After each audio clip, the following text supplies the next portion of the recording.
Good evening, thank you all for coming. I'm just going to spend a very short minute or so introducing everybody. I'm sure some of you know many of the speakers we have.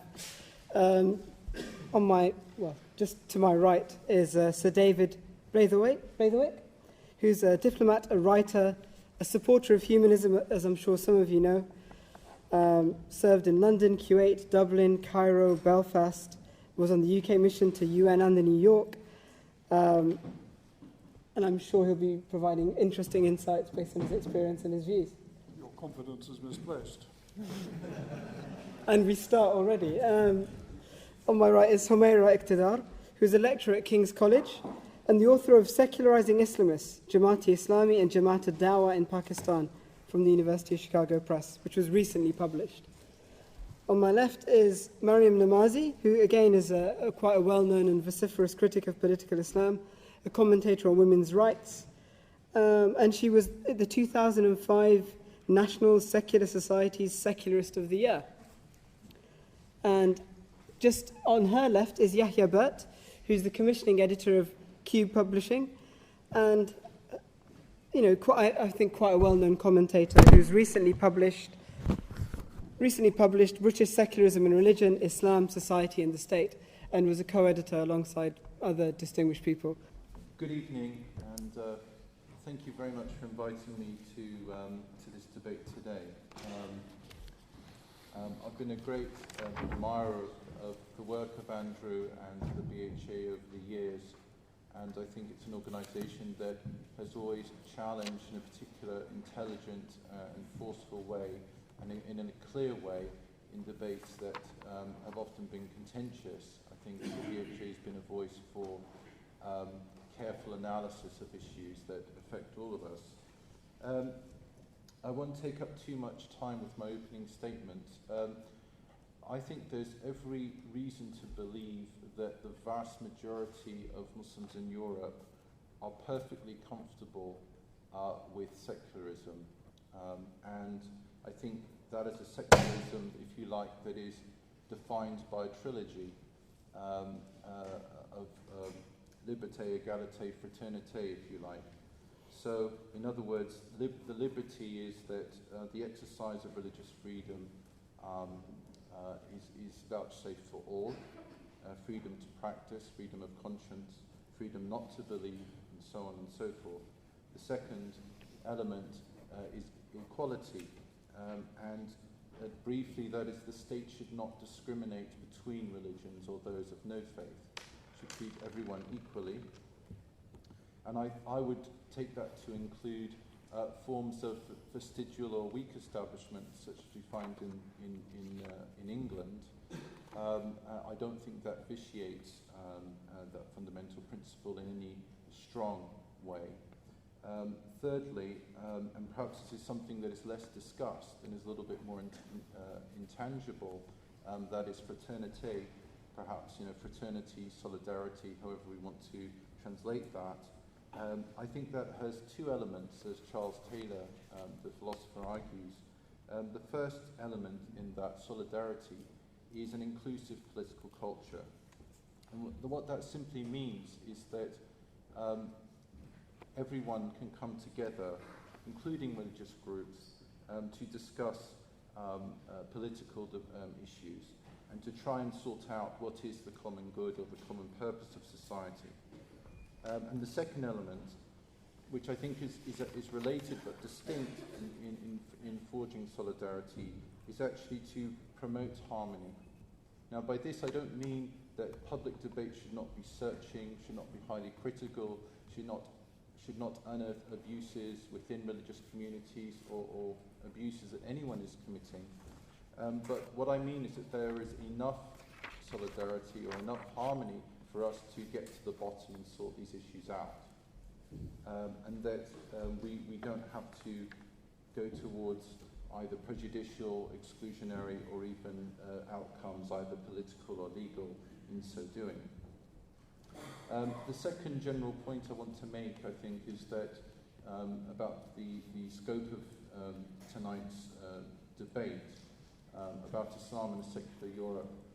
I don't hold the view that there is one kind of secularism. I think there are a number of traditions of secularism, and often in this debate we oscillate between Paris and Washington in trying to define an ideal system of secularism.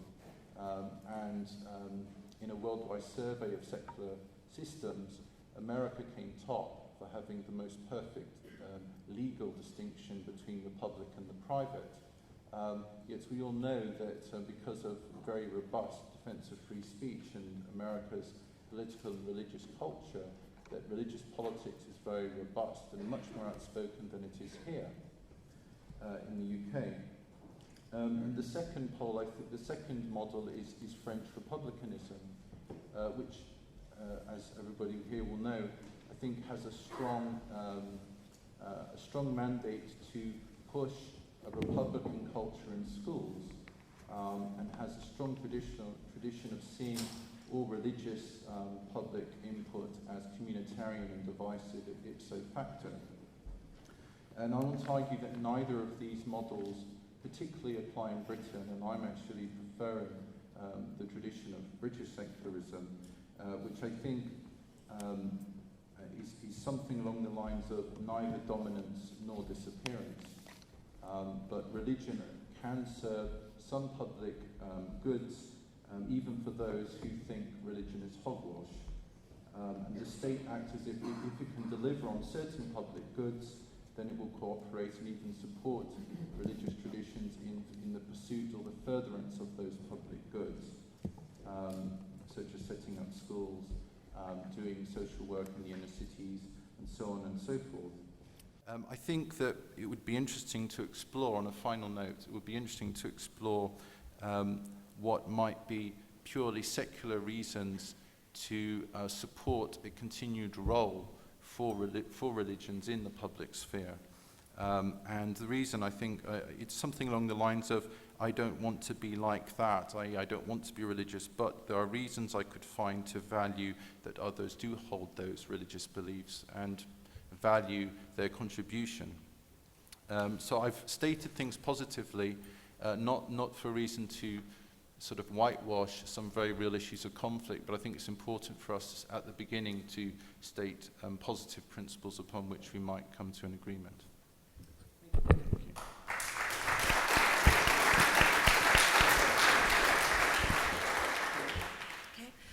Good evening. It's a wonderful pleasure to be here. My name is Mariam Namazi.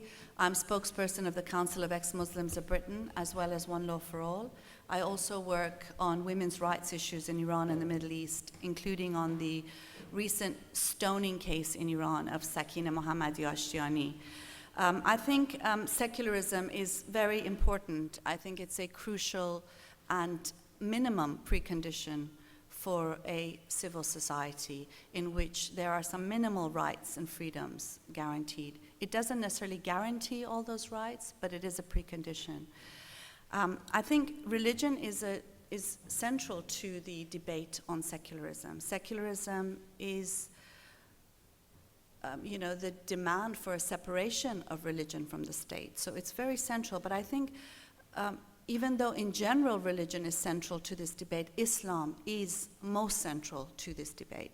Not because Islam is any worse than any other religion. As an atheist, I think they're all equal and equally bad. I do, however, feel that it's central because of Islamism, because of Islam being the banner of a political movement. And I think that's why this debate makes it all the more crucial. I know oftentimes in this debate, words are mixed together in order to seem to be one and the same. Muslims, Islam, Islamism. I think it's wrong to do that. I think Muslims have the right to believe in anything they want. There is the unconditional right to freedom of belief. However, Muslims are not a homogeneous community as is often portrayed. There are free thinkers, secularists, rationalists, atheists, socialists amongst them, and there are various political parties and civil societies and organizations within those that are labeled Muslim.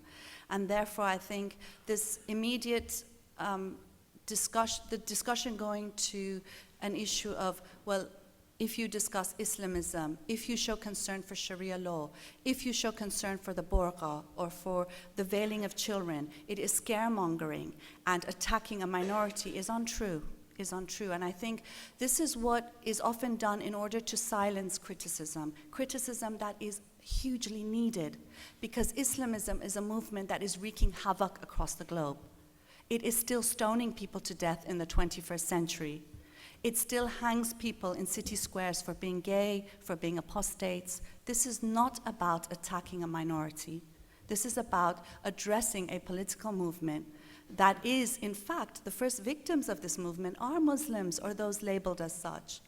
And also, it is Muslims or those labeled as such who are on the front lines of resisting it. You will find no greater resistance against Islamism than in countries under Islamic law. And I think it's a mistake to discuss the issue of the veil, to discuss the issue of a ban on conspicuous religious symbols, which I am for, to discuss a ban on the burqa, which I am for, to discuss a ban on Sharia courts, which I am for, without looking at the context in which we are having this discussion.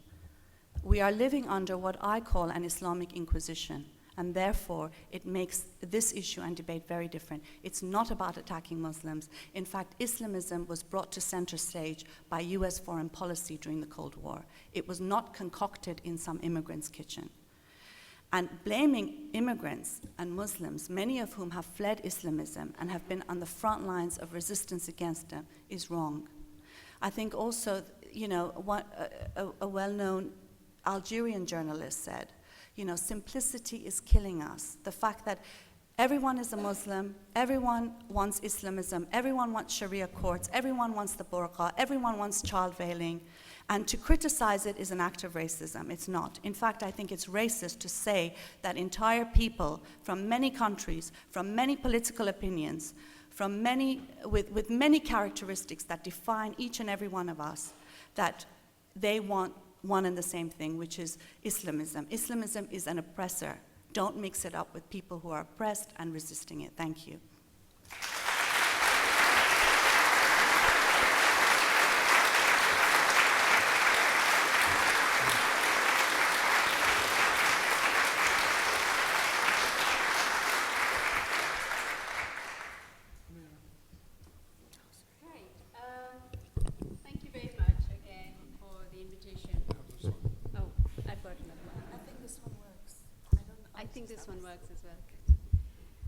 Right.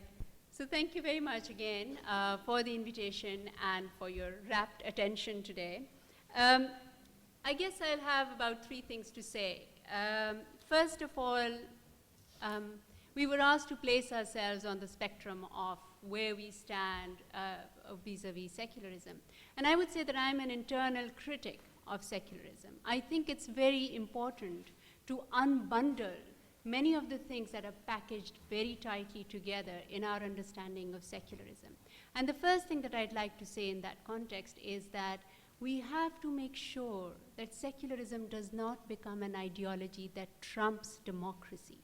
And we do see that happening. We've seen that happening in the context of a bombing, a war in Afghanistan, which is carried out primarily in the name of secularism. We've seen that in the case of supporting dictatorships in countries like Pakistan, where a secular military dictator is propped up against the supposed threat of Islamism. So it's very important that we recognize that secularism has over the last 4 or 5 decades increasingly becoming like an ideology, and we need to make sure, primarily because there is so much that is important within secularism that does need to be salvaged, and so secularism is something that I feel very strongly about, but I think we need to be careful about what part of secularism we're talking about. Now, secularism, we understand it to be the separation of religion and state. And I totally take on board Maleha's point about being very careful about this separation. But I think the other thing that we also need to recognize is the fact that, in fact, what we have been calling secularism over the last about 100 years in particular is not a separation of church and or religion and state. It's actually the management of religion by the state. And so the state has taken over many of the functions that, that religion provided, particularly in the European context. The state provides healthcare, education, etc., that religion used to provide. The state provides through nationalism a meaning to life that religion used to provide. And so there's a way in which states manage religion. And secularism is not about a separation. Secularism is about an inversion of a relationship. And I'm fine with that, actually, in many ways. But I think we have to understand that this is the relationship that we're talking about. So today, if the British state has to intervene in the case of whether gay couples can, whether the church can allow gay couples to adopt children or not, it is the management of religion by state. And so, we have to just recognize the situation for what it is. And what we also have to recognize is that this management of religion by state will create many new unexpected situations, new kinds of religious thought and practice. And that's something that we have to be aware of. The other thing that I want to quickly highlight is when we talk about Islam in Europe, we have to understand that Europe is an idea. I mean, the idea of Europe as something that is separate, outside, and unique from the rest of world history is an idea that is closely tied to its imperial past. So Europe is, if we look at the facts, the geographical facts, Europe is a subcontinent of the continent of Asia. There is no clear, well, I mean, that's absolutely the case. There is no clear geographical boundary between Asia and Europe. So to posit and to forget that Muslims and Jews and many others, pagans, have been part of European history. Muslims were part of European history in a very profound way for 700 years. So to come around to this debate as if the Muslim presence is new is to actually construct a different idea of Europe than what its history really is. And so why is it important? Why is it important to go back to that history? I think it's important to go back, not to kind of say, oh, well, look at that glorious Muslim past in Europe. That's not interesting. I mean, and anyway, that's not true, but that's not interesting. I think what is interesting is the fact that over the last 200 years, Europe has had a process of homogenization, has had a process of creating this idea of Europe as outside of European history, and that's the bit that we have to unsettle. And once we unsettle that, once we understand that this is very closely tied to colonial and colonial past, both for the colonized and for the colonizer, a lot of the anxieties about Islam in Europe, about the fact that Muslims are overrunning, what are they? I mean, as Malay has said, it's a minority. It's about 5% of European population. I mean, in England, in UK, we're talking about 2 to 3% of the population is Muslim. So this anxiety speaks to something beyond the actual physical presence of Muslims. It speaks to other kinds of anxieties that are linked to colonialism and to Europe's unique place in world history.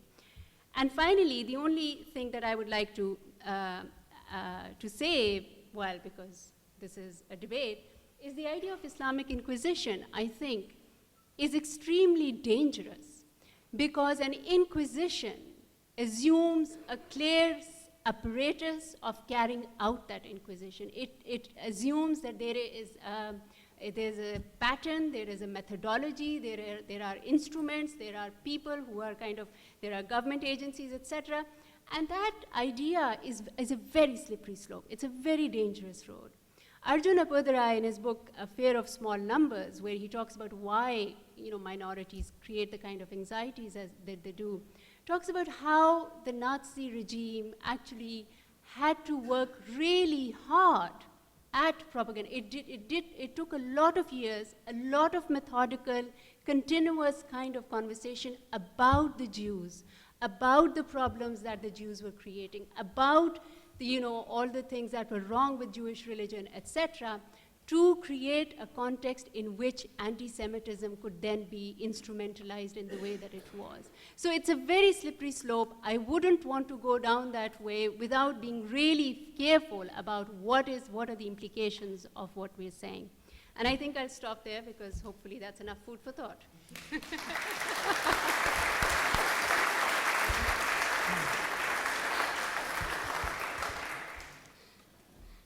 Well, the disadvantage of being last is that there's nothing left to say, but the advantage is that you won't have to listen to it, so that's probably on the whole a good thing. There's just one or two points I'd like to pick up from what has been said, most of which I very much agree with. First, on the ambiguity of the word secularism.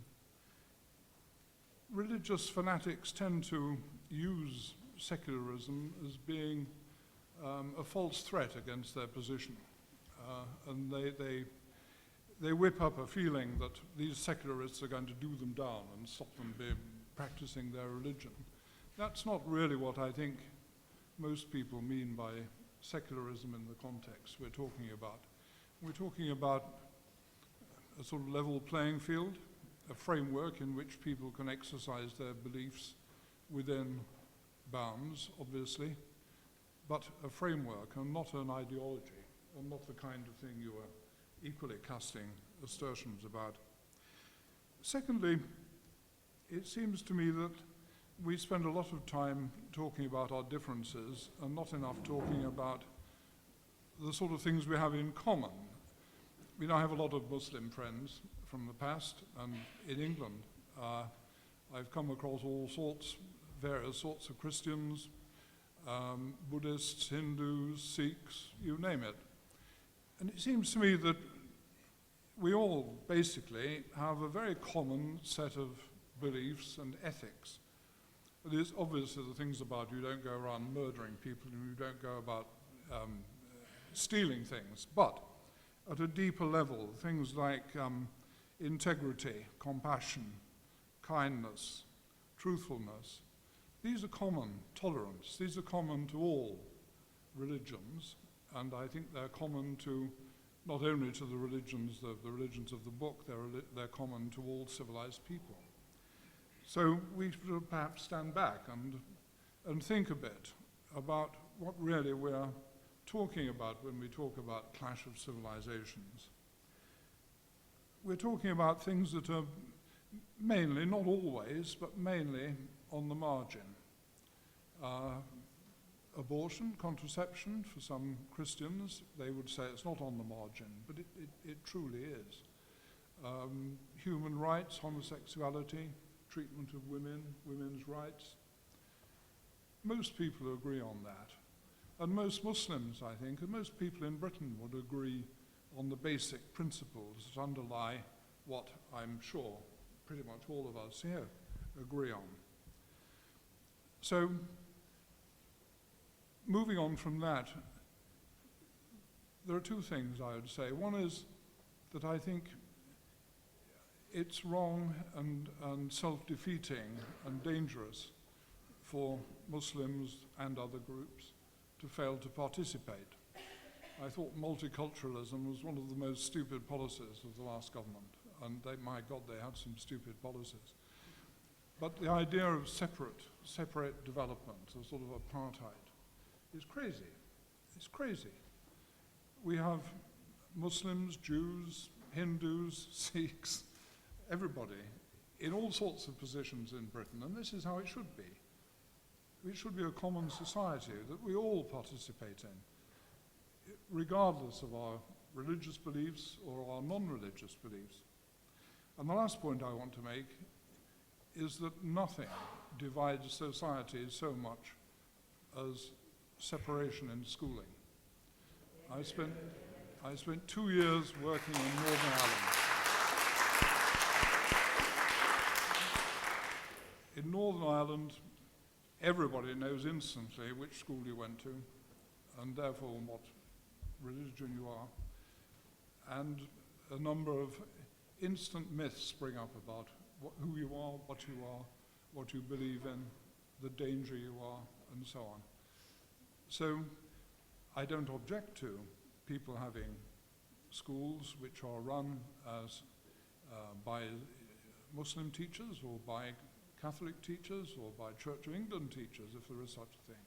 But I think that they should be open, and they should spend all their time trying to get their pupils alongside pupils from other faiths and other communities. Thank you.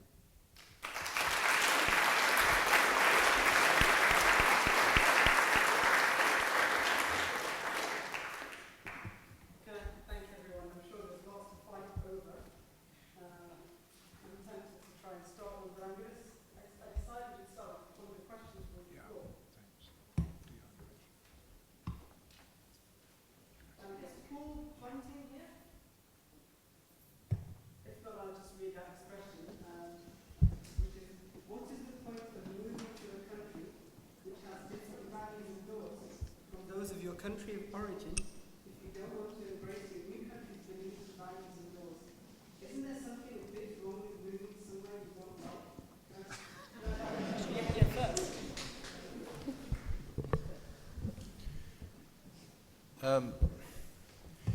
Well, I can't speak from experience as I didn't move to this country, but I think what I take this to mean is an anxiety, say, about some Muslims in Britain who appear not to want to take part and integrate in the mainstream of life and society and so on. I've been a Muslim for over 20 years, and I'm married into a British Indian Muslim family. I have children, so I know the community from the inside. I've lived in 4 or 5 different Muslim communities. I honestly don't sort of recognize that picture. I think people, there's a huge amount of aspiration, and people, young people want to get on and do well, and they may not always have those opportunities open to them.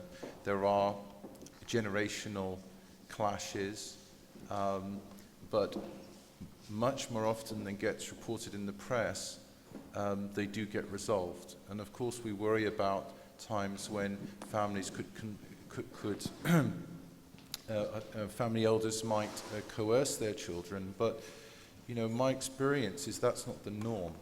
We may worry about the exceptions, but I don't see anything other than a young community. I mean, over 50% of Muslims in this country are under the age of 25. It's the youngest community in the country. However you define community, and by and large, they want to get on, and I'm not whitewashing this. I mean, there is obviously, we've had a decade after 9/11, we've had a few extremists, but the vast majority of young Muslims just do not share their values. They've had a megaphone, they've had the worst of them have had a symbiotic relationship with the national press, elements of the national press, and they've been blown out of all proportion because of the terrible thing that happened in London on 7/7. So you really don't think there's a cultural clash between most Muslim communities, or even cultural differences? They almost seem to be well assimilated into British society. No, I mean, I think there's cultural variation. There are a number of Muslim communities, as Miriam was saying. There's a huge ethnic diversity. There isn't one community. There are lots of different communities. In a way, ethnicity is more important to these communities than religion in some ways, because they organize themselves by ethnicity in their communal institutions. But the vast majority go to state schools. Probably 95% plus go to state schools. I mean, some people here may not think faith schools are a good idea, but they are not. 95% of Muslims plus go to state schools. Many Muslims are much more worried about the fact if they live in poor parts of the inner cities of this country, their kids are going to too many bog standard and poor and failing comprehensives. So they have different worries to the agenda that we might be talking about tonight. And we have to be aware of that fact. Does anybody want to respond? I'll leave it there. Thanks. Anybody in the audience have a comment to make about that? Because I have a similar question, which is, in many cases, forums for dialogue between humanists and religious people attract only liberally minded people who easily converge on areas of agreement. Is it useful to try and engage with the tougher elements of local Islam? If so, how? I'm just anybody who wants to respond to it. I'm going to pick on Mariam. Well, I mean, I actually, to be quite frank, I think the whole interfaith dialogue that goes on is nonsense. I think given the realities of what we're facing today with religion's heightened role in people's lives, that we need to be putting pressure to exclude religion's role in the state, in the law, in the educational system. I think it's really crucial. This is, it's not scaremongering to say we're living under an Islamic Inquisition. I think people will make it, I think it's a way of denying the realities for a vast number of people across the world, who are living day in and day out suffering under Islamic rules and Islamic laws. And I think that, this need for humanists and secularists and the left and the liberals to converse with Islam and with Islamists and Islamic organizations whilst denying, this conversation with others. I mean, just to give you an example, when you have the debate on the burqa, you'll have a lot of people who are deemed to be progressive coming against the burqa ban. And in this debate, there seems to be no conversation about the right not to wear the burqa and how the right to wear the burqa is actually followed with coercion in many places, that socially speaking, it's not a right and a choice for many people. The burqa itself as an instrument of repression, that women must be covered in order to not cause chaos and fitna in society. A lot of issues that somehow aren't addressed as a result. Okay, so Humaira, you seem to be in denial about the Inquisition of Islam. Maybe without. Thank you. Yes, I mean this is quite important to think about. So, for instance, the idea of the burqa ban, for instance, it really does raise strong emotions on all sides. But the first thing to say is that a ban on anything generally is a very lazy option.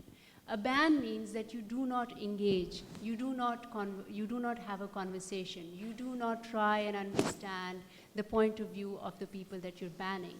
And when we're talking, in the case of France, for instance, a ban on 700 women, I mean, effectively, they counted the number of women who actually wear the burqa. And it's somewhere, it can't be sure, but somewhere between 700 to 2,000 out of about something like 5 million Muslims in France. So it's, what is it that leads to a ban where a conversation would have done just as well? But then the question arises, is it possible to have that conversation? And I think this is where it becomes really important to recognize that even when we will do our best to separate religion and politics, and we should continuously interrogate that, but even when we do our best to do that, there are ways in which religion being what it is, religion being something that does get people involved, does involve communities, does involve social networks and social relationships, will continuously inform registers of persuasion. So to actually not recognize that is dangerous. Now, the other thing that I wanted to quickly highlight was that in my research with Islamist women, so women who are part of Islamist organizations, I went in thinking, these women must have been forced into these positions. They must be wearing these headscarves, etc., because they are forced to. And of course, there is a significant number that is forced to because their brothers and their fathers or their sons are in these movements. But what we are also not recognizing is the fact that, especially in Europe and in these Islamist parties, there are women who are choosing to wear the veil. They are choosing to cover their head, and they are choosing to put the niqab on. And so by not recognizing their choice and by banning it, as in the case of France, we're actually not allowing a conversation.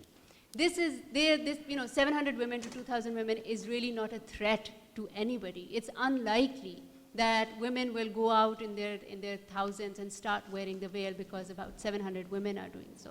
So I think it's quite important to understand and to recognize the tensions between democracy and secularism. And so what do we choose in this context? Do we choose a kind of democratic right to self-assertion in some ways, or do we choose the option of a ban, which actually effectively kills a conversation? And so, to my mind, this extends to everything. This extends to BNP as well. So, and the English Defense League, there are problems with them, but there are people who are part of BNP. Do we not have a conversation with them? Do we just call them crazy and never interact with them? If the BNP continues to win certain constituencies, do we not engage with them? Do we not go and find out what is it that they are saying that appeals to these people? I think, again, it's a mistake to talk about numbers. This is not a numbers game. If we do not see the context in which this discussion is taking place, we fail to understand the severity of the problem. You know, it's not a question of the burqa, X number of women wear it, therefore it's ridiculous to have this ban or not. The other issue that I want to raise is that bans are not necessarily totalitarian or goes against democracy and democratic values. There are many things that are banned in a given society, from child abuse to domestic violence to so on and so forth. In fact, the law is an important way in which we can draw the lines and say what's acceptable or not. With regards to the burqa, I think it's not a question of it being a dress. It is a straitjacket. It is a mobile prison. And it is outrageous that women must be put in that, choice or not. I'm sorry, just one last thing I want to say about the issue of choice. You can say anything's a choice. There was a report done by a Bombay Oriental Studies Institute that said out of 40 women who threw themselves on a burning pyre, 38 of them had chosen to do so, and then it's okay. I think when you have this much coercion and you have an Islamic movement that is threatening everyone who doesn't toe the line, then the question of choice is highly questionable.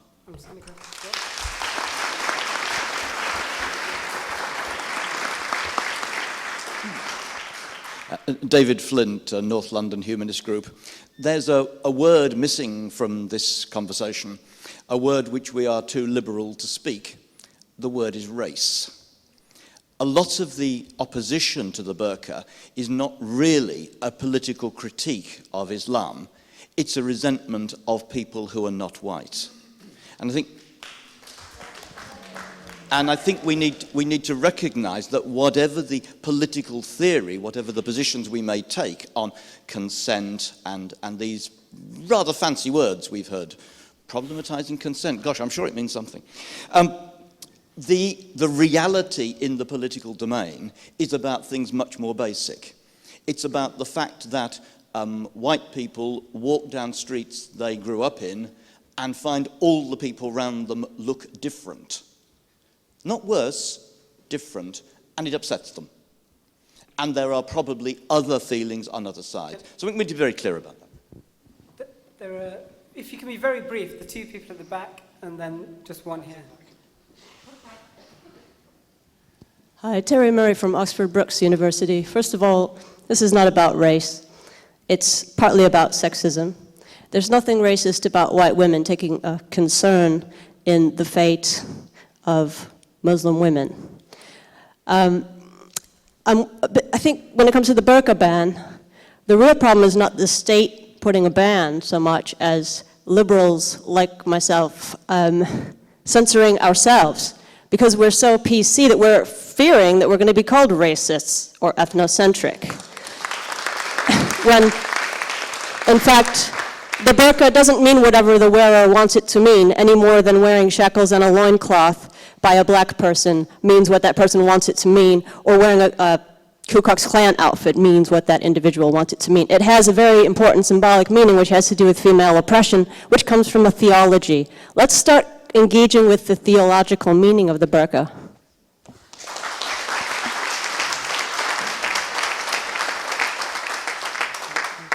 Can we just come to the front here? Yeah. Hi, my name is Michael.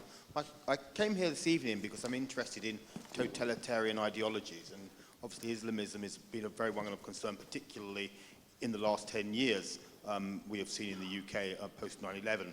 But it's not the only one, and I was very pleased from the platform that the BNP was mentioned, because of course fascism or Nazism and all that goes with it is another one. But then again, they're not the only ones. In the 20th century, probably one of the most dangerous ideologies that we experienced on, in this earth has probably been communism.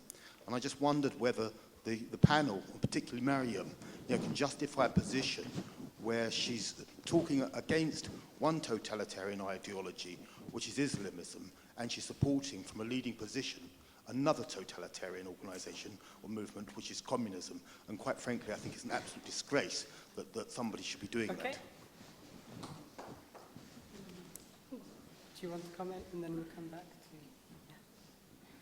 I'll come back. Yeah.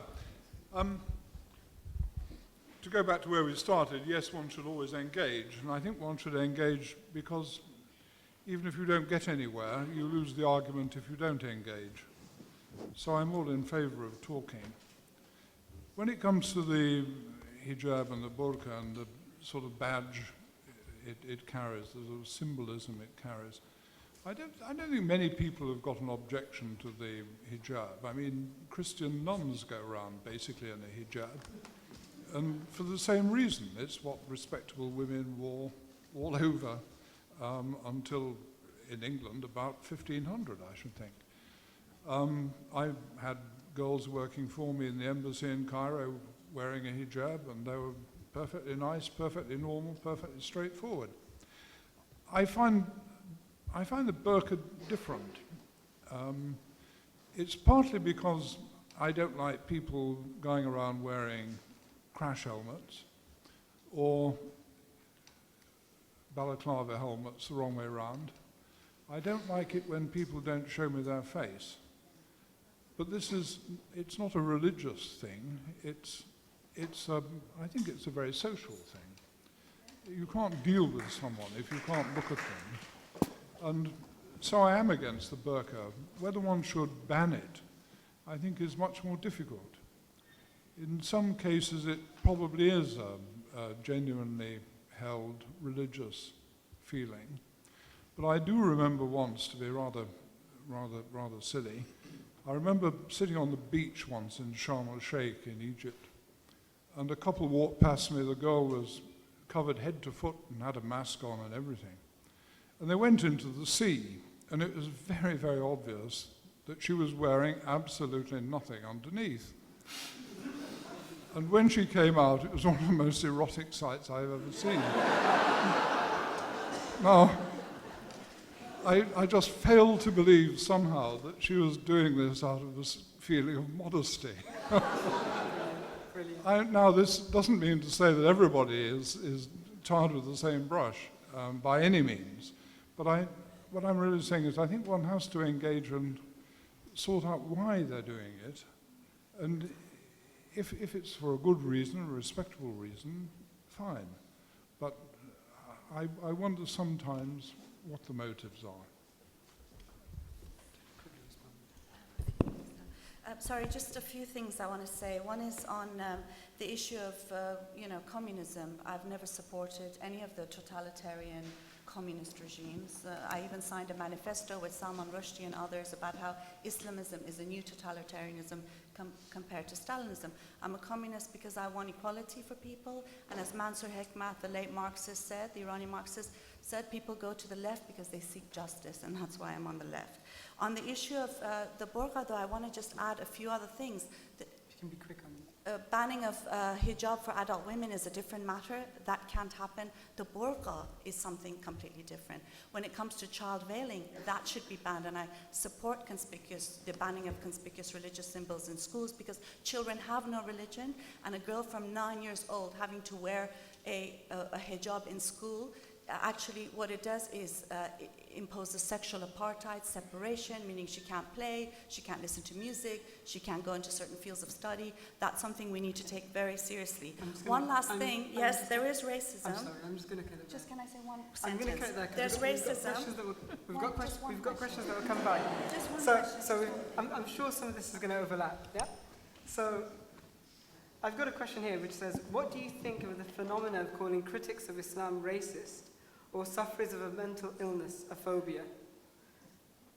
Now, I've got a similar question, which is, there seems to be a prevalent perception that Western feminists cannot be both tolerant and feminist, since all criticisms of Islamic feminism, of Islamic sexism, are dismissed as intolerance towards Islam per se, i.e. racism or ethnocentrism.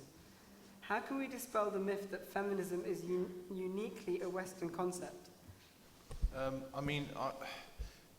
Feminism in the Arab and Muslim world, wider Muslim world, has at least a 100-year history. And in the last 20 years, it was secular, democratic, affirmative, secular feminism, if you like, in its early development. But in recent decades, it's moved into an Islamic register as well. And there are many shades of opinion within it. So the idea that we would have to oppose feminism and Islam per se, ipso facto, isn't necessarily been borne out on the ground. While I would admit, I think that this debate has a long way to go, I wouldn't want to start off with the idea that they're necessarily not have to be in opposition. We've heard what seems quite a moderate version of Islam today, yet the Quran contains passages of hatred, intolerance and barbarism.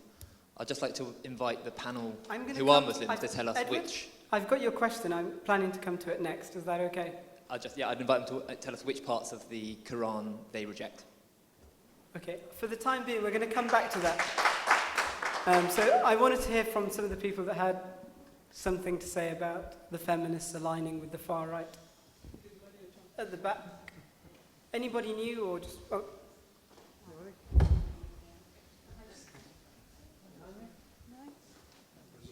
And ideally a question. I'd like to just respond if I could. Well, first of all, we didn't publish the satirical, offensive cartoons of Muhammad in this country. We were too afraid. Now, part of tolerance is that we can offend others and we can be offended, as I am by the burqa every time I see a woman wearing one. So I wouldn't necessarily accept a state ban on it, but I think what should be done instead is very vocal criticism, satire, comedy, just like I do about Christianity and its symbols. That doesn't happen. So if feminists are going and joining right-wing, xenophobic, bigoted groups, it's because there's nowhere else for them to go. Because liberals have completely abandoned the liberal value of tolerance, which doesn't mean not criticizing, it means not banning things that you disagree with. Great.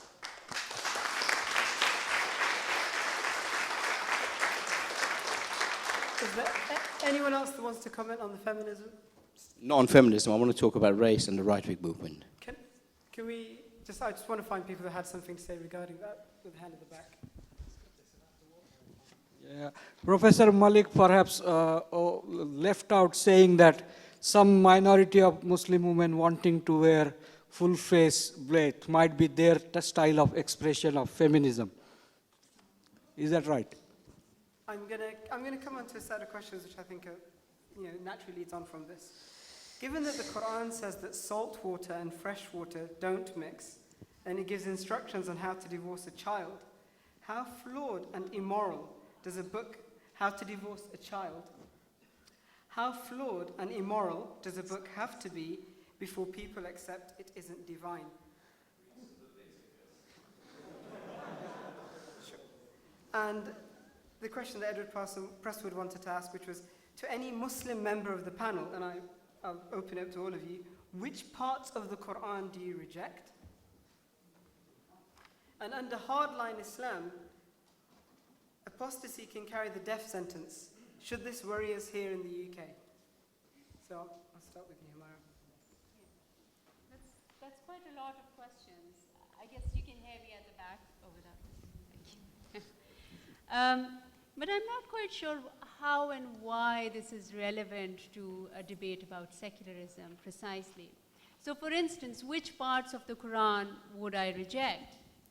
I haven't read enough of the Quran to actually reject any part completely. So I haven't read that either. But I mean, that's not because, that's just me because I haven't read the Quran. Why? So the question that I'm posing for you is that why do you have to assume that every Muslim member of the panel is actually also deeply versed in the Quran, and then will have decided which parts of the Quran I've chosen to, or I would choose to reject? This idea that Muslims are somehow more religious, are actually somehow more influenced by religion, that the Quran has some kind of a hold over the Muslim mind. I mean, you see, I deal with secularization theory. You actually see scholars writing stuff like this, that Islam is secularization resistant. These kinds of ideas that somehow Muslims are inherently more religious, you know, the Quran has all this hold over them, that's a fallacy. And I think all of us on different parts of the political spectrum have to at least, that's a basic minimum that we have to accept, that what is on trial here is not Muslims or Islam per se. At least that's not what I think I'm here for. I'm not here to defend Islam as a religion. I'm not even a particularly practicing Muslim myself. So that's not the idea. The idea is that secularism is an engagement. There would be no point to secularism if everybody was the same. If everybody thought the same, if everybody was an atheist, or if everybody had exactly the same beliefs, what would be the point of secularism? The whole point of secularism is that we learn to live and engage with people who are very different, who are actually not like us, who may even offend us. And I completely agree that the right to be offended is yours, as it is mine. But it is also, that's just not enough. Just to be offended is not enough. So we actually, if we are deeply offended by something, I'm offended by the fact, not all feminism, but particularly powerful strands of feminism have actually colluded with imperialism, have actually colluded with declaring, so if you remember back to about 10 years ago, the war on Afghanistan, there were two major reasons that were circulated in the public sphere. One was to catch Osama bin Laden, and even though, if you remember, Mullah Umar, at that point was the leader of Taliban, had said publicly, and this was reported in newspapers, that Osama bin Laden, he will hand over Osama bin Laden to an international court of justice, but not to America. And if that had been accepted, we would have been spared 10 years of loss of life. But that's one thing. The other explanation, and the other explanation doing the rounds at the time for the war on Afghanistan, was to liberate the women in burqas. And the ubiquitous blue burqa that we saw everywhere at that time, we saw Ms. magazine and Cosmopolitan magazine and various kinds of other, not even feminist journals or magazines, but all kinds of women's magazines taking up the issue of the woman, liberating the woman in Iran, in Afghanistan. And I'm reminded of this Iranian, the Nobel Prize winner, Shirin Ebadi. She came to Cambridge to a talk, and she spoke about the problems in Iran and the challenges that she had faced, but also the many strides that women had made in Iran. The fact that the women are, they're hugely educated, university enrollment is high, and record numbers of women are now highly educated in Iran. And somebody in the audience asked her, so how can we help? What can we do to help you? And she said, you know what, we have enough resources within Iran to deal with our regime. Please don't bomb us to liberate us. So there is a way in which feminism has become quite close, not just with with anti-immigration, etc., but also with imperialism. And as a feminist and as a left critic, I think it is important that we rescue feminism from that. So it is important that we, first of all, let go of this assumption that all Muslims must have a very defined opinion on the Quran, must have, somehow really be steeped in the Quran. I think it's a fallacious assumption. Hello, the reason why, sorry, Richard Francis, the reason why I asked that question was, if you look in America, it has a secular constitution, and yet the majority of Christians in that country believe that they have the Word of God in their hand. 1 in 4 really believe that the end of days will happen within their lifetime. So that fundamentalism is driven by, I would say it's no accident, by the belief that you have the Word of God in your hand. And I'm asking, do we want that to increase in Europe? Should secularism tackle that issue where many Muslims believe they have the Word of God in their hand and they're delusional enough to ignore what is in front of them? That's why I was asking the question. Yeah, I mean, I think... Okay, can I just go to that? Yeah. I mean, Yahya can answer. Sorry, I mean, I'm going to sound repetitive to the other two answers, but I do want to put my response in a similar kind of way, that I find it ironic that we had the kind of Osama bin Ladens of this world and many sincere secularists reading the Quran off in the same way. And the whole point is, of course, with any religious text, or any text, religious or not, is that you bring different parts of it together and you try to make sense of it. And there are plenty of people who would reject that verse out of a higher principle of justice. But they would still maintain and hold the Quran as guidance in their lives. So it all depends not on the book itself. I mean, I think the idea you can take the Quran can tell you what Muslims really think, what their plan for world domination is, and how they want to take over everything. And read the Quran through contemporary political controversies is a nonsense. It's not a guide to the behavior of Muslims, and we have to start from there. Otherwise, what's the point of asking panelists what they think about a particular verse? It's not going to help us solve any of these problems. Okay. It's the wrong kind of question. David? As a non-believer, I hesitate to get into this controversy, but I've always found it a bit pointless to try and analyze verse by verse either the Quran or the Old Testament. The New Testament to a degree less so, because it's more exact. But basically you can take objection to anything and prove anything. I think the only solution I have is to go and talk to a number of Muslims. And I don't know, I know lots of Muslims. I've got very good Muslim friends who are devout and go on the pilgrimage and so on. I don't think any of them would regard the Quran as making them obliged to go and zap Christians or non-believers. It just isn't the case. It's not entirely like the Protestant view of the Bible, but you're allowed, I think, I'm really treading on thin ice here, you're allowed to interpret to a degree what the Quran says. You're not bound by the literal words any more than a Jew is bound by the Old Testament to go and smite the enemies of God with the jawbone of an ass. So what I would draw out of this debate is that I come back to where I started, which is the more we talk to each other and the more we mix with each other, and the less Muslims in particular up the Mile End Road cut themselves off and refuse to mix, the more we shall get into these sort of tangles.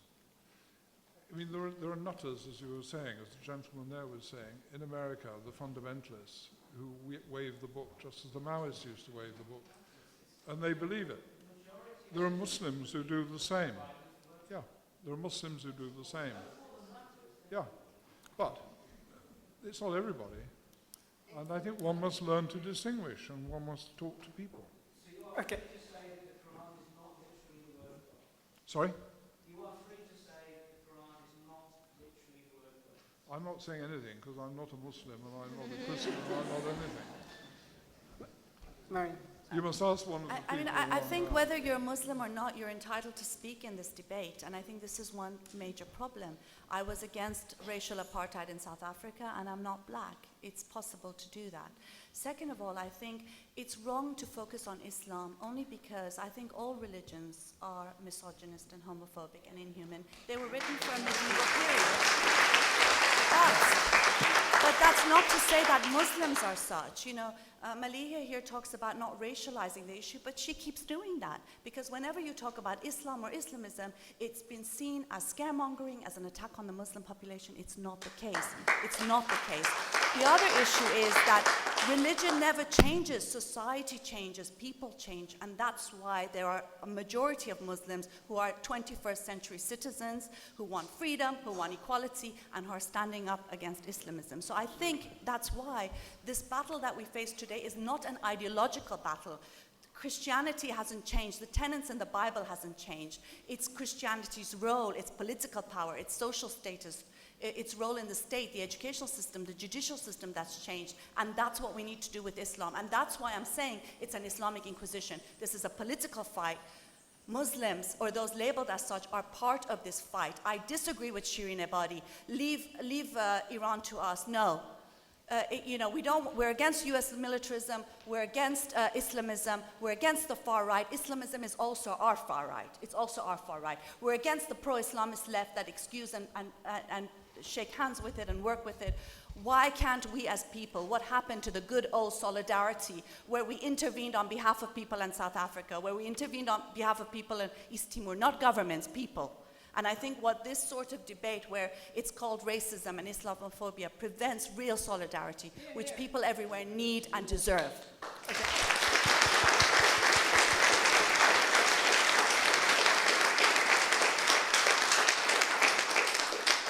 So on rejecting parts of Islam, I guess, well, what the state wants to do a lot of the time with its laws is regulate people's behavior.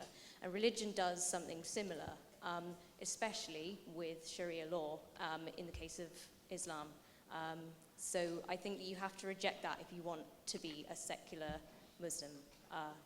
Comments, especially from Miriam, I suppose. Okay, which brings me to, we had another question to add, which was, do the traditions of Islam include any equivalent of render unto Caesar what is Caesar's?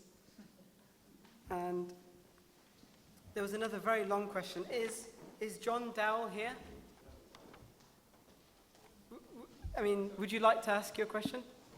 Sorry. Well, I don't remember it. You read it out. Okay, the Turkish Prime Minister Recep Tayyip Erdogan had called on Egyptians to adopt a secular constitution, noting that secularism does not mean renouncing religion. A secular state respects all religions, Erdogan said in an interview with the private satellite TV channel Dream before heading to Egypt for a 2-day visit. Do not be wary of secularism, there will be a secular state in Europe. He stressed that people have the right to choose whether or not to be religious, adding that he is a Muslim Prime Minister for a secular state. Does the panel welcome this statement by the Turkish Prime Minister? Does the panel consider the statement a useful basis for allowing the possibility of Muslim belief to exist within a secular Europe? Okay. Actually, that's a very useful question and a very interesting one. Because one of the things that we have, and this goes back to trying to distinguish and think through the different versions of secularism. So in India, for instance, which is a hugely plural country where you have a huge majority of Hindus, but also a significant minority of Muslims and Sikhs and different versions of Hinduism and Sikhism and Islam. But then you also have Zoroastrians, you have some of the oldest Jewish communities in the world, you also have Christians, etc. And the idea, the principle of secularism in India is an equidistant state.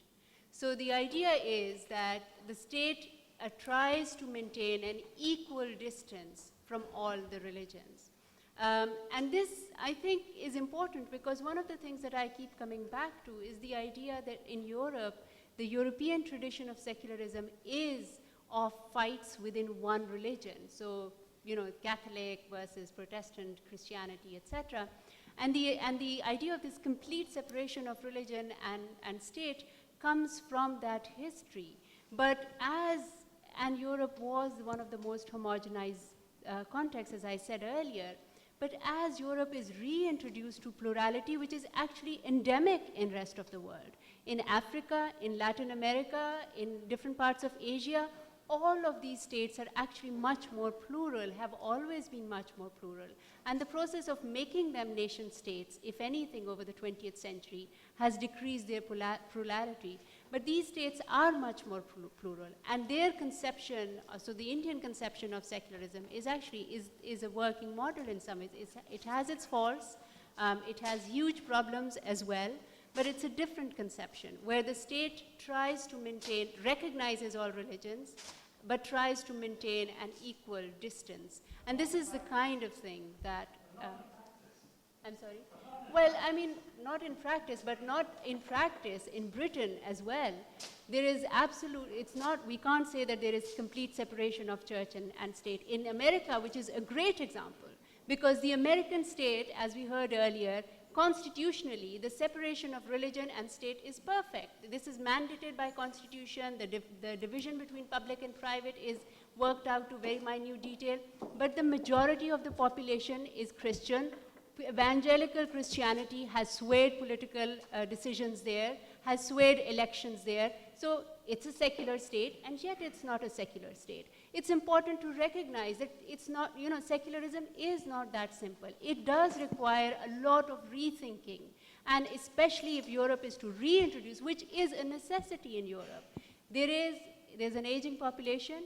There is going to be an influx of people from Africa, from Latin America, from Asia, not just Muslims, but actually much more evangelical forms of Christianity, much more nationalist forms of Hinduism. It's just going to be, and this rise of politicized religion is actually not a particularly Muslim phenomena either. We've seen it. It has happened over the last 3 decades in particular, all across the whole religious spectrum. So when I said earlier here that I'm not here to defend Islam, I think it is important. The debate about Islam, why are we having this conversation today? The debate about Islam is slightly misplaced. The debate about Islam today happens because many of US interests and many of the wars that have taken place because of those American interests happen to be in Muslim countries. But it's not the only religion that is politicized. It's absolutely not the first religion to be politicized. And that's the kind of thing that we also have to keep in perspective. And so when Europe is reintroduced to the kind of diversity that it will have to be reintroduced to, we have to think through secularism much more. Would you like to comment? Is there a tradition within Islam which is similar or could be equivalent to the piece of scripture which says, "Render unto Caesar what is Caesar's and unto God what is God's," which is commonly used as some type of recognition of temporal magisterial separation of powers, which led to secularization in Europe? I'm sure there are people that would criticize that point of view, but I think we're just going to take the intent of the question there and just pass it on. I think there was something similar, but the history and trajectory was very different. I did a degree in comparative religion, and there is really, except in some forms of Buddhism, no equivalent to the church in any other major world religion. And the church, we have to remember, at some points in its history could own huge tracts of land, could raise private armies, had its own taxes, collected its own taxes, and was hugely politically powerful in Europe. And there was no equivalent religious institution within Islam. And this is where the origin of the secular starts. The church had its domain and the state had its domain. And that's not what secularism means today. It's the state and the individual rather than the state and the church, really. That's the focus of our debate today. Within Islam, there was no real equivalent to the church. What instead I think happened was that there was an attempt in the early period of Islam where the caliphs of Islam claimed a religious legitimacy and role. And over the first 500 years, what essentially happened was that the religious scholars who were not a caste, they were more like a meritocratic class, poor people could come in, become learned and join it and so on. They were in a symbiotic relationship with the state. But over a period of time, they came to define that tradition within Sunni Islam, the major denomination within Islam, came to define itself or see itself as standing against state control of determining what religion should be. So in other words, religion should have some kind of autonomy. The difference, however, was that they expected the caliph or the sultan to apply Sharia law. So it was not a division of law. It was division in terms of the state not controlling what the meaning of law would be. Now, to cut a very long story short, with the emergence of modern nation states, law was promulgated. Now that, I think, has created a crisis for Sunni Islam, from which it's not really answered this question, which is in the pre-modern period, say before 1800, Sharia law was interpreted into very many schools. Several of them came to predominate, but there are many in the early period, but it was not a uniform legal system. So law was not promulgated. Whereas after the introduction of European colonialism, the rise of independent modern nation states in the Muslim world, you had promulgated law, that law would be applied equally across a defined and discrete territory. And this is really where political Islam emerges. The argument is that we take Sharia and we make Sharia, rather than an open interpretive tradition of lawyers, essentially, or professors arguing over the meaning of law, you suddenly had people arguing that let's take a uniform code, apply that law in a uniform way to a discrete territory. And so the debate is really quite different. And it's not really institutional, it's functional, about the relationship between law and politics. So I think the debate is very, very different. But if you want to, I think that Sunni Islam in particular has struggled with this, which is why I think it has not moved towards reaffirming pluralism and leaving law to the state largely, and leaving the religious ideas, the formation of religious ideas and debate independently to civil society. And so what we've had is not only political Islamic movements trying to, in a way, embrace an authoritarian political model to enforce a Sharia code on society, but we've also had governments in the Muslim world also imposing a kind of a religious nationalism and an enforced secularism quite often that was not very democratic. Thank you. So that I think is essentially the problem. Very good answer. I simply wanted to say briefly, there was a question about Islam in Egypt and whether the Muslims, whether Islam would be consonant with a secular approach there as advocated by the Turkish Prime Minister.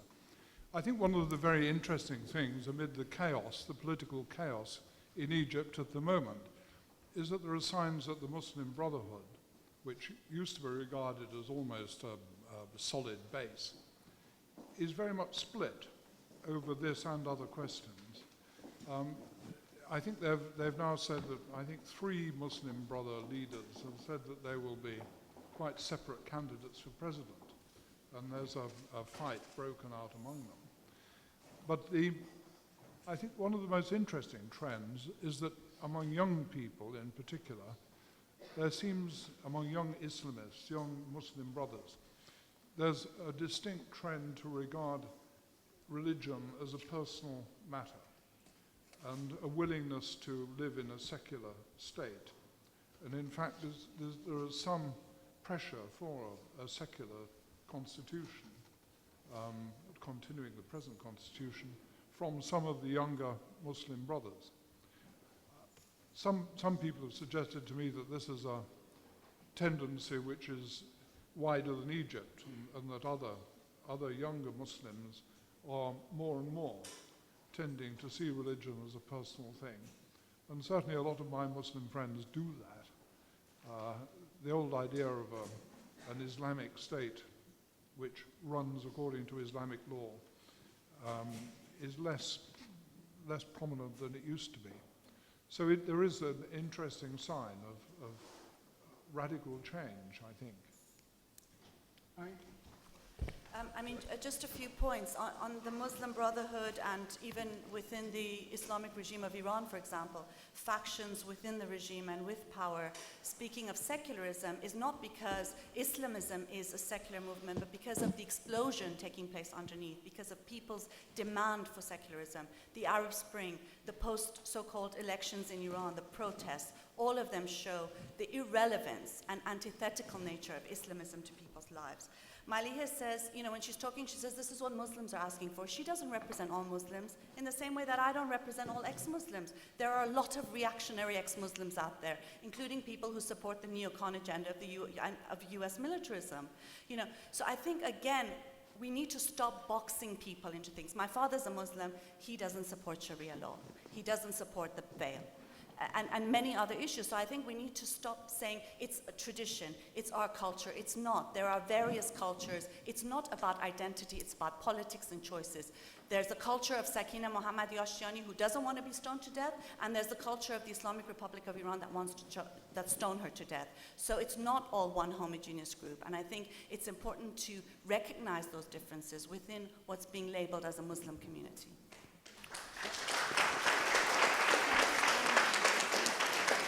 The other thing is, I think it's dishonest to say, it's not about it's not about Tehran, it's Tower Hamlets. The reason Tower Hamlets is why it is like it is today, with flyers saying Sharia control zone, gay-free zone, where imams who defend women's rights are being threatened to death, where a pharmacist who doesn't want to wear the veil is being threatened to death, where the Muslim woman counselor who doesn't want to be veiled is being threatened to death, is because of Tehran, is because of the rise of an Islamic movement. And therefore, it's dishonest to say that you're only interested in Tower Hamlets. These are linked. Even if you look at the issue of Sharia courts that are dealing with women's discriminating against women, a woman's testimony is half that of a man's. She doesn't have the right to divorce in many instances.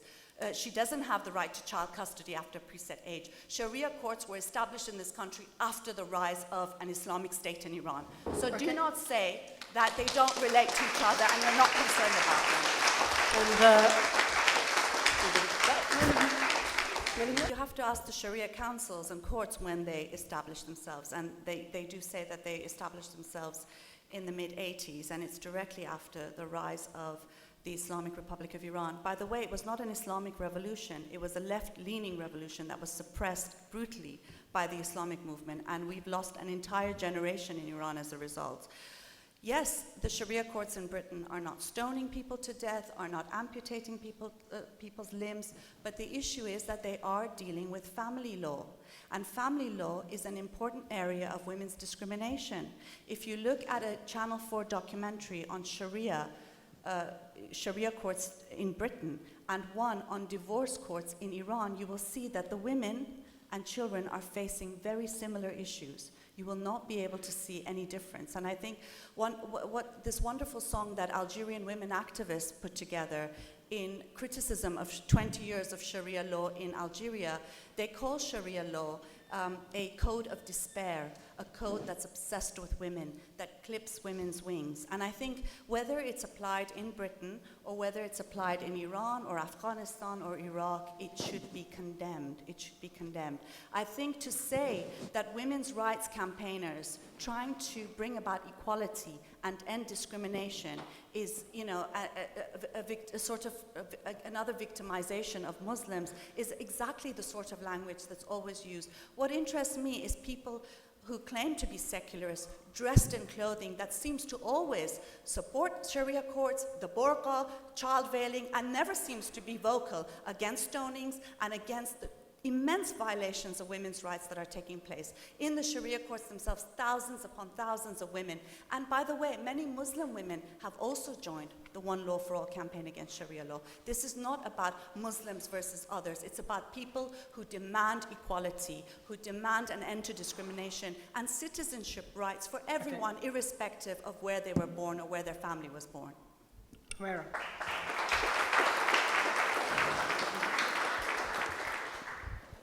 I think I'd like to actually support Maleha on this issue particularly, because I think it is very important to distinguish between Tehran and Tower Hamlets, as she's been saying, for the precise reason that, in fact, how Sharia courts are used. Let's actually, first of all, what is Sharia? Sharia is not a set of rules. Sharia is a set of guidelines, actually. It's a broad set of guidelines. And there's immense debate about how each particular situation is to be decided upon. And in fact, there's huge variation in how Sharia is interpreted across the different schools of jurisprudence, etc. But let's look at how Sharia is actually practiced here in Britain when it is. And one of my very good friends who did a PhD at Cambridge with me carried out research in Slough, which is predominantly South Asian, predominantly of Pakistani origin, and she looked at how women in Slough access Sharia courts. And this was very interesting research because she found not only that the women reported this, but actually the religious scholars that she interviewed and these women went to, they complained as well. They said, you know what, these people just come fatwa shopping. They go to one Sharia court, they find they get a ruling, they like it, they take it, they don't like it, they go to the next Sharia court. The important issue about Sharia courts here in Britain, and it's absolutely different from Iran, is that there is no enforcement mechanism behind it. If I go to a Sharia court, I ask for a ruling, it's up to me if I decide to follow it or not. This is not how it is practiced in Iran, absolutely, that is understood. But in Britain, to talk about Sharia law in the same way, I mean, I guess the closest analogy here, and Maleha can correct me if I'm wrong, is that Jewish civil law, similar kinds of Jewish civil law is allowed to practice, and it's been practiced and works in similar ways. There are problems. What I do object to, and what I've been continuously objecting to, with the kind of position that Mariam's taken, I mean, I don't want to single her out in this panel. Maybe I should just turn to David as well, just to kind of even out the numbers. But the focus on Islam is misplaced, and that's the thing that I'm contesting, and I think that's what Maleha is contesting as well. There is absolutely an important need to criticize Islam. There's no question about that. But the emphasis that we place on it, the fear-mongering around an Islamic Inquisition, around the Sharia courts, around Islam taking over Europe, that is the question that we need to address, I think. Okay, I've got a question that follows from that, which is, I guess for many people, the idea of having a court which arbitrates in social disputes is probably inherently in conflict with the idea of a secular society which removes religion from the legal sphere. Sorry, say that. I'm never going to get that again. For a minute there, just to say it again. I guess for many people, the idea of a court, a Sharia court, which uses religious law to arbitrate between people's social disputes, is almost diametrically opposed to a secular society which has law, courts, etc., completely separated from religion. Right. But yes. I mean, the thing that is important to realize is that this is actually a formalization of an informal mechanism that already exists. So in a sense, what we're doing is recognizing that this exists, that people are already using it. And it's precisely this kind of a debate that we need to have. So people are already having these kinds of arbitration arrangements. And as I said, this is totally voluntary to a large extent. So if you go to a Sharia court, you don't like what they tell you, there's no enforcement mechanism. The Sharia court can't send the police behind you. The Sharia court cannot put you in jail. It's a voluntary, and particularly because most of it is arbitration. There are absolutely problems with it. There are problems that people are coerced into arbitration arrangements where they may have gotten more in a civil arrangement or in a civil court. There are absolutely problems with it. But these are the specific problems that we need to think about, not the stoning to death, not the, not the putting behind bars, etc. That's not the problem we have to address. We have to address this. This is the level of problems that we have to address with Sharia courts in the country here. Okay. Did you want to say something first? And then I'll come back. I mean, if you look at the the work of the kind of leading kind of academic studies I've seen, like Samia Banu and Noreen Shah Kazemi, 90 to 95% of the cases are Muslim women seeking dissolution of their limping marriages from husbands who are refusing to divorce them. And I think this, I would defend Miriam's report to the extent that I think there are some very disturbing cases of, you can say, communal or familial pressure on women, where their rights are not being protected and are being, there may be fatwa shopping or and so on going on, but in some cases, obviously, there's serious cause for concern. But I would argue against jumping in and following Canada in banning all religious communities, including Jewish ones, from operating under arbitration law.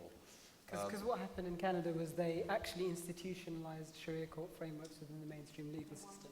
No, but was it not similar to under Britain that, you know, technically businesses or religious community or anybody who can arbitrate in some civil disputes, a limited number of civil disputes under English law? Nobody, not even the Archbishop, not even the Chief, the Lord Justice, nobody's argued or justified for a separate legal system. No mainstream Muslim umbrella organization in this country has ever argued for a separate legal system for Islam, as far as I know, except the Union of Muslim Organizations, but they were defunct by the late 80s. In the last 20 years. Just as a point there, in terms of, I believe a few weeks ago, Musaf Faridi wrote an article in The Guardian speaking of Sharia courts and describing how the remit of Sharia courts was family law. Which actually, from a technical perspective, legally it's incorrect. The Arbitration Act precludes family law because that's covered by statute. Well, I think that may need further clarification, and if some of the Muslim arbitration tribunals, of which are just a handful at the moment, which are regulated in the Arbitration Act, if they're encroaching onto family law, I mean, I would support Miriam's point about that being clarified, but I see no reason why these in a limited number of arbitration civil cases, why Sharia tribunals cannot operate in the same way and be regulated in the same way as Jewish Beth Din courts. And it would seem to me to be iniquitous to say that Sharia is unworkable, can never be reformed or changed, or can never operate under a common English law. Mariam, very quickly. No, please come on, because very quickly, and then David. Listen, I mean, the thing about Sharia law in Britain, as I mentioned, is family law. I haven't been talking about stonings in Britain, so let's deal with the issue at hand. It's about family law. Of course, men don't need to go to Sharia court because they have the unilateral right to divorce, right? So it's like saying 100% of black South Africans had a passbook. That means passbooks are really good for black South Africans. You create a system that's misogynist and anti-woman, and then say, well, look, women are going to the courts, and therefore it's pro-women and women-friendly. So I think that's one point. The other, there's ample evidence in our report as well of how it discriminates against women in the family area. You've got the Center for Islamic Pluralism, an Islamic organization that interviewed 90 women.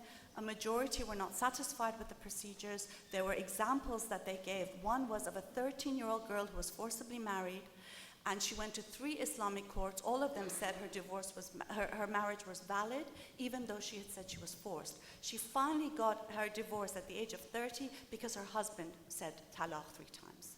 You have Samia Bana, you mentioned. She sat in on 10 court cases. Out of the 10, 4 women had civil injunctions against their husbands for violent and threatening behavior. Samia Bano calls it staggering that this is the case. These women have been dragged into a parallel legal system in order to renegotiate their options. Now, you know, it's voluntary, it's not voluntary. You can't forget the coercion that's involved here as well. And, you know, formalization, it's a formalization of the informal. Well, I think if something's wrong, we shouldn't be formalizing it. And that means the Beth Din as well. I don't care if the Beth Din has been here for 100 years. We don't want religious laws when it comes to women's rights and children's rights. There are laws that people and social movements...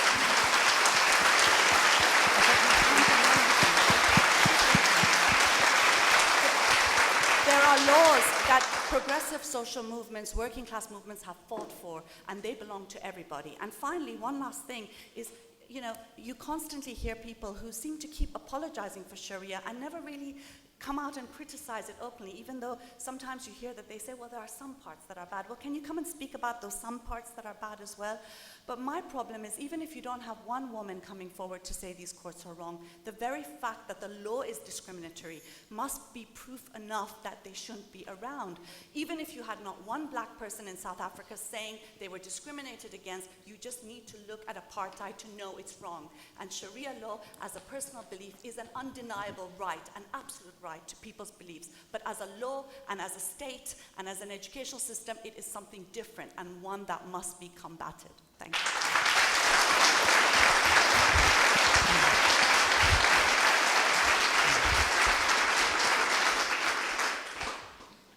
Well, I was going to make much the same points.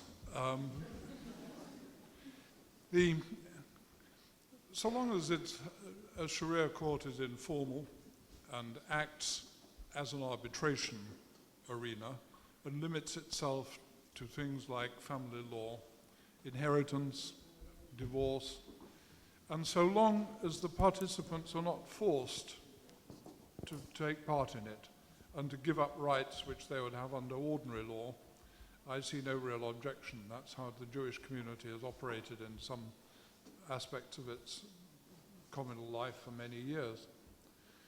But I think that one must be absolutely strict that the state law takes precedence. In any dispute, the law of the state is what matters.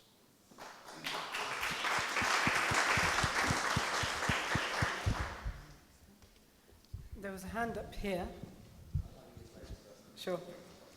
Yeah, so I'm Soraya. I'm from the International Sufi School. Well, from what has just been said, I will just start by saying that no law whatsoever, being secular or religious, it will be of any value if it does not promote the fulfillment and the development of the human being. Being from the Sufi tradition, we advocate very much the middle ground like Buddha did. And I think there are examples in history. The Prophet Muhammad, peace be upon him himself, when he wrote the Constitution of Medina, I think is an example to be talked about, how he called upon people from the different faith traditions, from different religions to come together to write what he can be described as a civil constitution, not a religious constitution, on principles, as was said before, positive principles, common values, human values of fairness, justice. Just one more thing. I think even in Britain itself, we have a very good example in William Penn that there is no need to separate religion and secularism. I think they are not mutually exclusive. We have the example of William Penn, who was one of the first Quakers, who went and established the state of Pennsylvania in the late 1700s. And he described it as his holy experience. And it was on religious principles, but human principles. I think if we don't learn to live first as human beings, and we have made the experience in the past of erecting differences, to hate, to divide, to separate. I mean, we have done wars on religions. But if we don't learn nowadays to value difference as a necessity of life, I don't think we will reach any sort of solution whatsoever. Thank you. The chap behind you. My name's Keith Springer. I was just wondering, we often talk about Sharia law as if it were some comparable thing to English law. Now that's a point I find rather confusing. This is just a titling.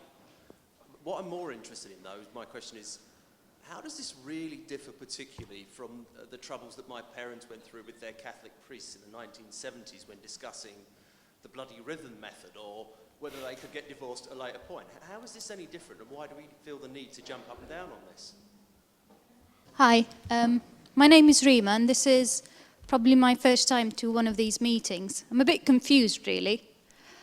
The two ladies on the panel who appear to be pro-choice, let's say, of introducing Sharia courts, one has never read the Quran and probably doesn't understand the system completely, and the other opposes what I believe is the majority and basically says it's flawed, really. So I don't understand where is this position coming from. How could we actually allow the introduction of these arbitration courts based on a system that's so abhorrent towards women's rights? That's a comment, not a question. Well, luckily for you, I have one more question. I have a question, actually. How could we also make sure that the women who are brought into these tribunals are not duressed? And it could be any form of duress. So they could be either forced to, coerced, or even indoctrinated from a very young age to believe that this is right. Is that really free choice? And what happens to the women? What happens to the closeted women? Because I know of a lot of Muslim women living in Muslim families, having Muslim children, husbands, who actually love living in the UK because of all the rights the system gives to them, and would be forced, if these courts become common, would be put in a position where we actually have to say, actually, I don't want to go to these courts. And that's a very tough decision for most of these women. What happens to these women then? Okay, thank you. Thank you.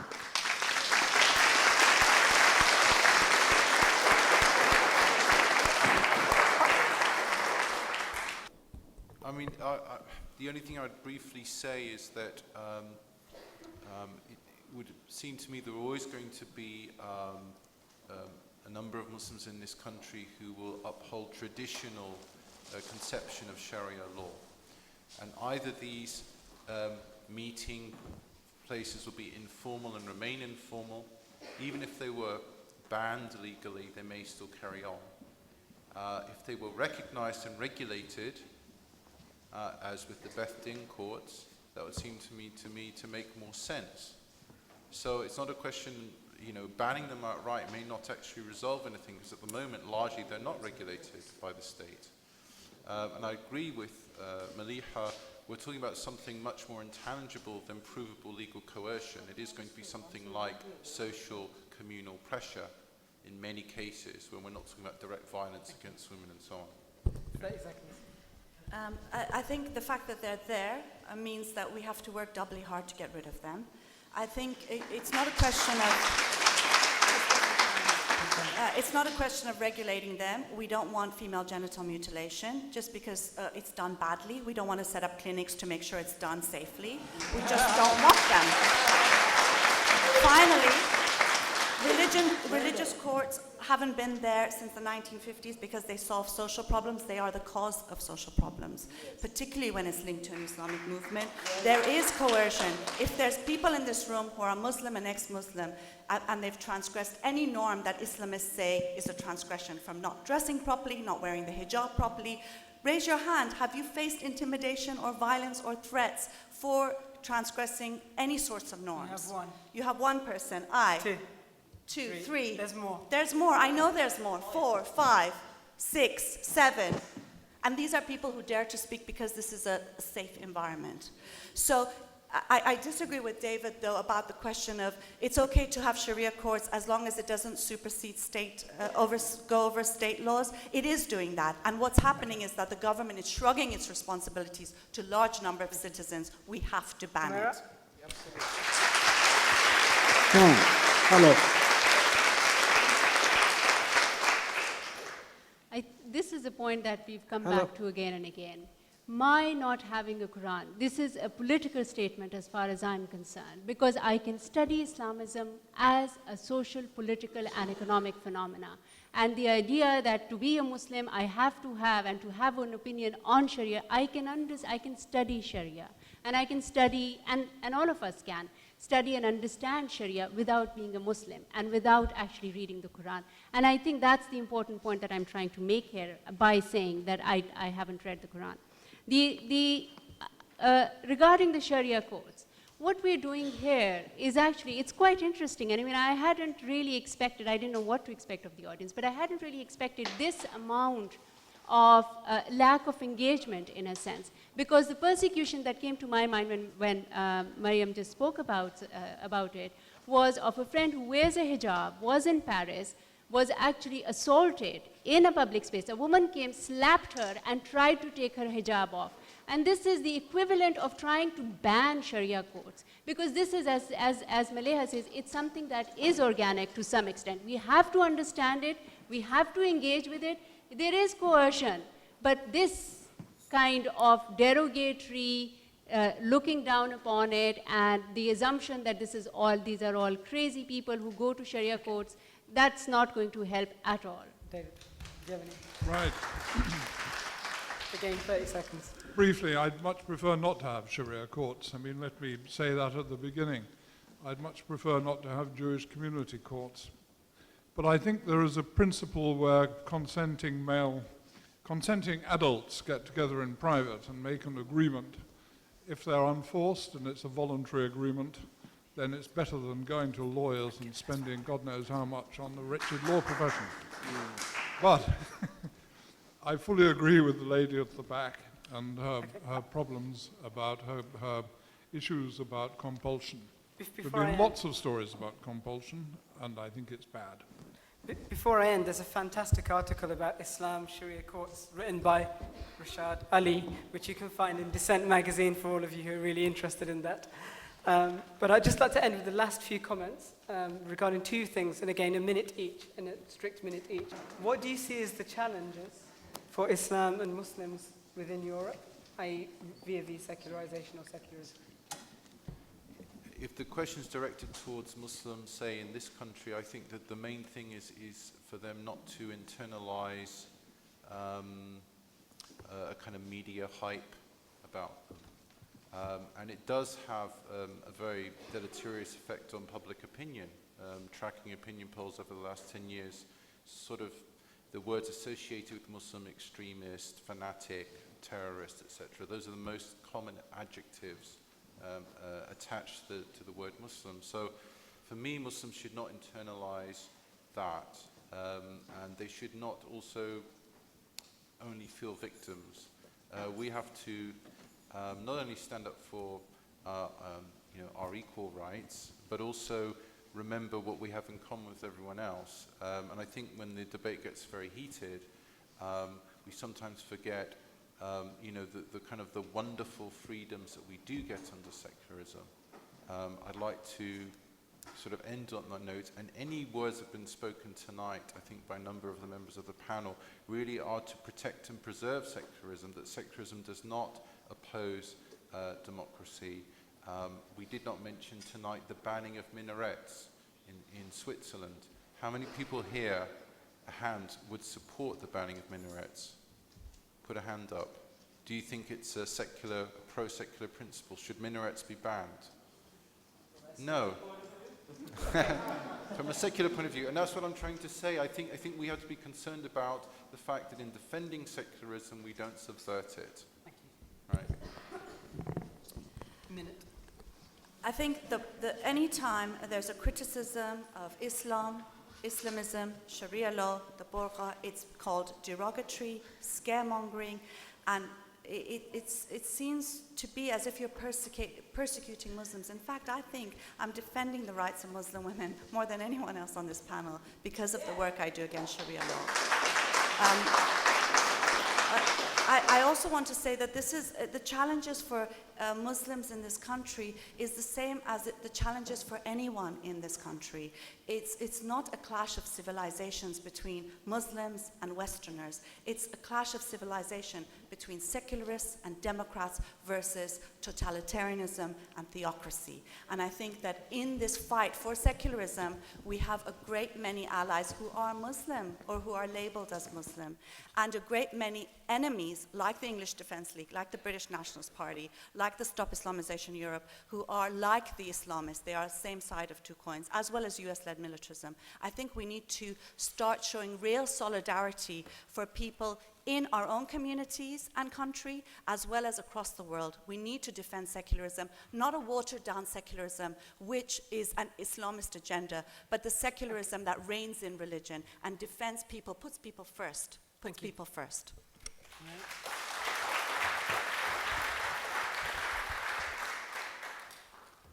You see, in substantive terms, there can be little debate, because in fact, all three have said pretty much the same thing, that the challenge for Muslims is actually pretty much the same as everybody else faces.